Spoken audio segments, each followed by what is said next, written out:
this video, I'm talking about things that affect blood sugar that people don't really think about often. So like a lot of people talk about like food and insulin, obviously, because they're the major things that impact your blood sugar. However, there's also a lot of other things that, although it might not impact it as much, do have a significant impact on your blood sugar as well. And knowing these things can definitely help you manage your blood sugar better in your day-to-day life.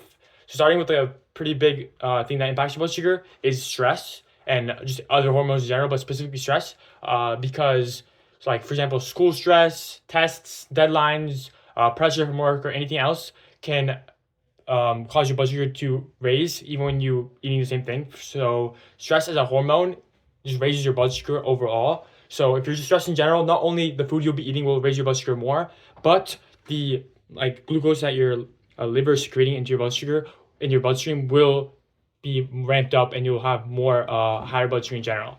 And so in days where you're really stressed, just like be on the lookout. Try like, I don't know, I think like meditation helps, or you could also to have better blood sugar if you know you're gonna be stressed no matter what. For let's say a test coming up or an interview or something, you could increase your basal rates and try to increase the amount of insulin you put during that time period. Also, hormones in general, like being a teen, you have more hormones. This causes like random highs for no reason really, and this is kind of like the same thing as stress, but it's also other hormones that do this. So specifically during like teenage periods, you can have random highs for no reason. I think I definitely get it sometimes. Like I just have random highs, and I don't know like why it's happening. It's probably because of that as well. So yeah, like growth, puberty, and like changing insulin needs definitely happen during this time period as well due to hormones. So like a lot of times your setting might work before, but then after later on it might not stop working, and this is oftentimes due to hormones, and like especially hormonal imbalance can greatly affect your blood sugar and your daily routine. So make sure to like adjust based on I guess like your hormones, and definitely a hormone imbalance is like try to make sure that you know if you have that. And then next thing that impacts your blood sugar is sleep. So too little sleep causes you to have like weird blood sugar the next day. And in general, it's just bad for your blood sugar management if you get too little sleep.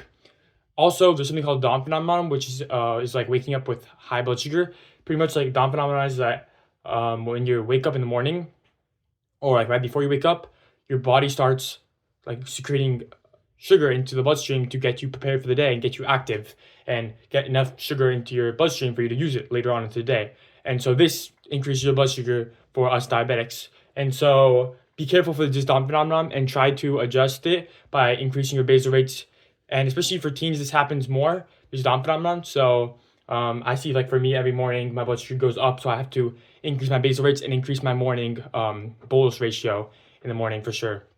It's around like 1.5 times lower than the rest of the meals in the day. So I'd definitely make sure that you get a lot of sleep, and also put into account for this dawn phenomenon and this morning blood sugar spikes that you might have. Yeah, sleep in general also affects insulin sensitivity. So if you'll be sleeping more, you'll have a higher insulin sensitivity, and if you sleep less, you'll have a higher insulin resistance, so lower insulin sensitivity. And so this is why sleeping more will help you also manage your blood sugar in a more effective and better manner. Another thing that can impact your blood sugar is like timing. When you eat matters a lot. For example, like it's not recommended to eat right before you sleep, because like I said in my last video, if you eat right before you sleep, it can cause for blood sugar spikes before you sleep. No, during your sleep, I mean. And then so like let's say you have to bolus, you might have a high all night. Your blood sugar might be high all night, and you just want to have optimal blood sugar before going into sleep, so you don't have any highs or lows during sleep. And so eating a couple of hours before sleeping, like make sure you don't have like snacks like, right before bed, just helps minimize like your risk of you having high or low blood sugar during your sleep. Also, some things is pre-bolusing versus bolusing late. A lot of like even like some doctors they recommend 15 minutes. Like for if you have the regular insulin, and if you have like Fiasp or some faster acting insulin like I do, they recommend bolusing right before the meal. But what I think, and like what a lot of people do, is like this depends on you obviously. I'm not like saying that you should do this necessarily, but it's not a harm to try it out once twice.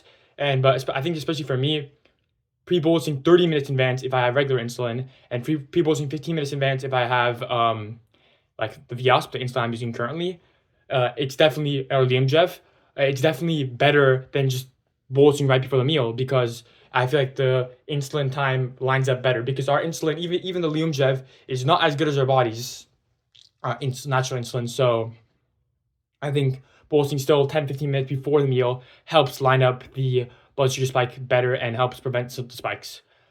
So yeah, I think like timing can really affect like the blood sugar spikes that happen with meals. And for example, like eating right before an activity also can cause like timing to be off, or forgetting to bolus can also cause timing to be off. And getting the timing down might seem like a pretty big challenge, and it like often is. Like, I still haven't like even learned how to get the timing like down really well, but it comes like with practice and with trying like pre-bolus, mastering pre-boluses, making sure like you like eat a specific time amount before you before you like go on an activity.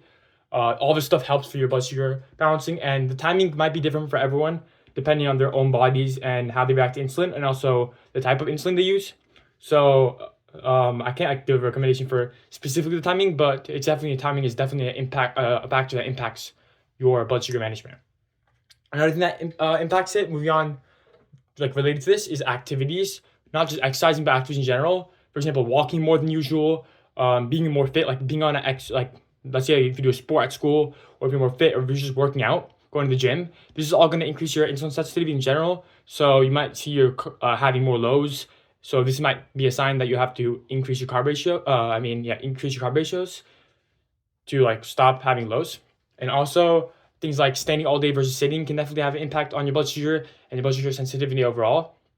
And this could even be a daily thing. Like on days where I'm more active, I see my blood sugar sensitivity being much higher than on days where I'm like less active per se. So on days that you have like you're more active, maybe you should like consider bolusing like a little bit less. Like if you're going on a hike, you should bolus less for your food, obviously. But like even in days where you're like active in the morning but you're eating at night, that morning activity could still cause you to have higher insulin sensitivity at night. So you should keep that in mind as well. Also, it's important to keep in mind that different sports also affect your blood sugar differently. For example, like swimming is one of the most rigorous sports, especially for blood sugar, and so that is obviously going to impact and cause you to have higher insulin sensitivity compared to, for example, like a less demanding sport, like let's say, I don't know, ping pong. Even though it's kind of a little bit demanding as well, but it's not as demanding as swimming. Activity doesn't just mean working out necessarily, but like in general, keeping in mind your activity can help you manage your blood sugar in a better manner. Also, something is being like sick. Even like a mild sickness could cause changes into your blood sugar, and especially like being very sick could cause you to have ketones and just completely change your blood sugar and cause it to be like much higher than normal. And so in general, overall, if you're sick, it's recommended to increase your basal rate, and to also check for ketones, because there could be ketones while you're sick, and ketones are definitely something bad, and so you should check for them.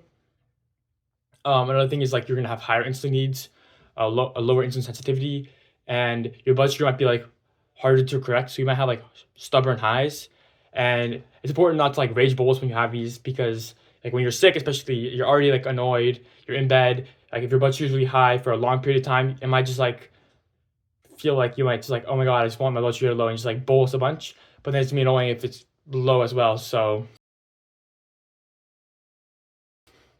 it's best to just like not bolus like a too much, not rage bolus in this situation. Some other thing that impacts your blood sugar, the last thing, is like mental load or burnouts. This can be physical or mental, but in general, like burning out can lead to like things like not the things that people may not expect too much. Like for example, forgetting boluses. People might forget boluses if they're burned out. People might overcorrect or do like rage boluses where they just start bolusing a lot for high blood sugar. And also it might lead to people not caring as much, which is why it's important to like make sure you have your mental health in check, and make sure you like take breaks as needed, I guess, but don't like forget or disregard your blood sugar or like your life with diabetes, I guess. And also like normalize it and don't blame yourself for anything. So yeah, overall, these are my points, and these are the things that I think a lot of people don't know about, but that do affect your blood sugar.